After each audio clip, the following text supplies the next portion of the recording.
class that I'm really, really passionate about teaching, because a lot of people think that you can't have a gourmet vegetarian class, and that is what I am here to do. Is I am here to prove that fact completely wrong. And you, next time when planning your next dinner party, will say, oh, we don't need to have so much meat. You can steer away from it and do other things.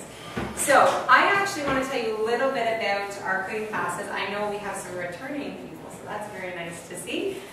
So some of you guys who are new to daily hours cooking styles, I want to introduce you to the way we do things around here. It's a little different than some of the other traditional LCBO classes, and here is why.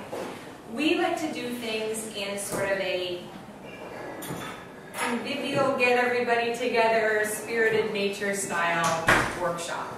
So it's going to be 3 parts. It's going to be cooking instruction, predominantly done by Cara. She does most of the work around here. I just sort of chat and socialize and have wine with you lovely people. The second part is going to be a little bit of factual information about where your food comes from. I'm going to tell you a bit about myself and my company and what we do.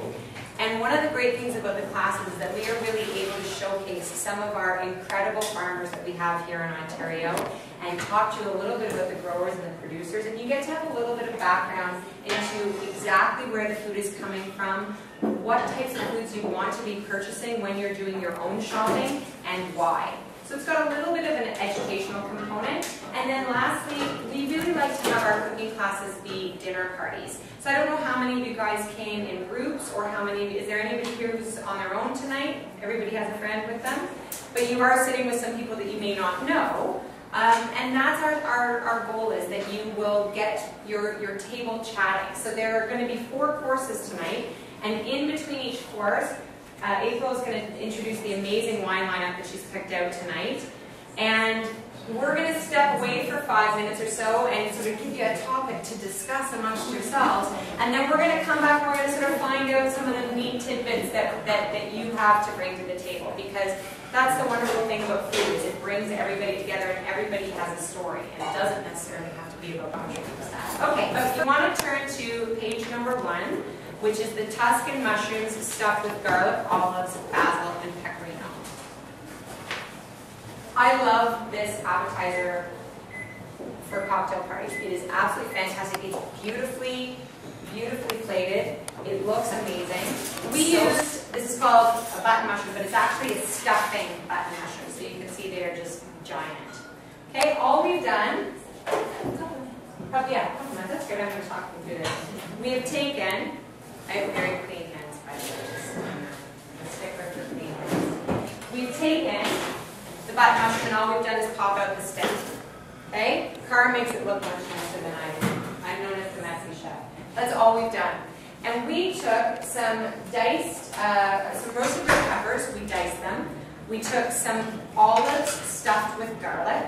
You can do plain olives and add your own garlic. You can get all different kinds of stuffed olives. So you don't have to do garlic. You could do almond, you could do pimento, you could do jalapeno, you could do a different kind of cheese. But get a stuffed olive and get a good quality one. Otherwise they have that canny, sort of strange taste to them. So get a good olive bar quality olive. We got some scallions, which is just a fancy word for green onions. A much nicer way of saying it, I think. Some extra virgin olive oil and a little bit of salt and pepper. You can do salt to taste. I never measure anything out, but just if anybody's an amateur chef and wanting to really be specific, I have measured it specifically for you, but olives can vary in saltiness. And all you do is you chop it all up. Cara does a beautiful fine chop. You mix it all together and you just stuff it into the mushroom cap. Put in some cheese. We did, on this one we did pecorino.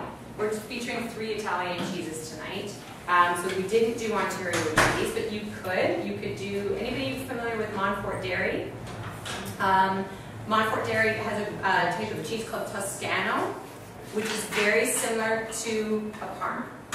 Okay, so it's called Toscano. If you're familiar with Montfort Dairy and you want to write that down, you can pick that up at farmers markets.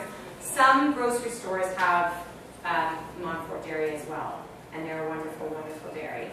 And you just stuff them, and we're going to plate them beautifully with some fresh basil and a little extra dash of cheese. So we're going to let you try that.